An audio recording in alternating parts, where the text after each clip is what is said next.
समजायचं विजय पक्का पोलिसांना सहकार्य करा आणि पोलिसांनाही आवाहन करतो की मराठा बांधवांना या ठिकाणी सहकार्य करा।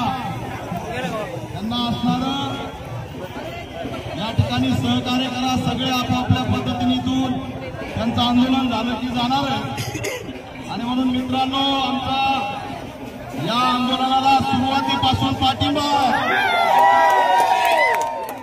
या ठिकाणी मुख्यमंत्र्यांनी तात्काळ या आंदोलनाची दखल घेतली पाहिजे आणि आता फार झालं ओबीसीचं चाललं ओबीसीचं चाललं ओबीसीचं काही नाही चाललं। जर नाही दिलं तर तुमची खुर्ची गेली म्हणून त्यामुळे खुर्ची वाजवायची असेल तर मराठा ओबीसी वाद लावू नका।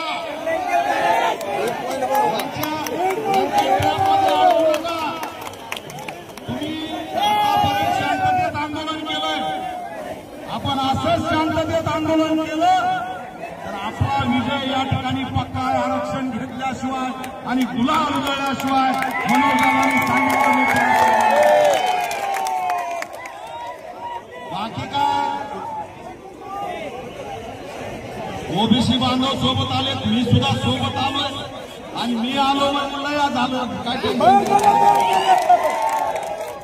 अरे ते पिल्लर रे हाके का फके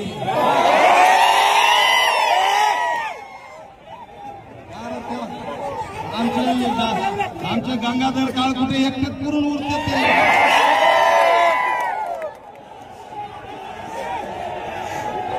इथले हॉटेल उघडा तात्काळ, इथले हॉटेल उघडा, इथल्या खाऊ गल्ल्या उघडा, पाणी द्या, आधुनिक जागेवाला बाग करू नका। पाणी आणू नका आणि बाकी तुम्ही टेन्शन घेऊ नका। कोकणातला तिरक्या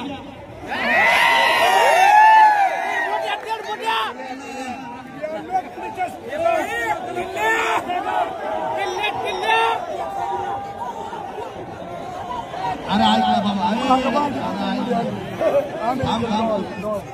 आता बारके पोरं बी धमक्या द्यायला लागले काय म्हणे जी भासरून टाकतो। अरे 2 दिवस झाले 2 दिवस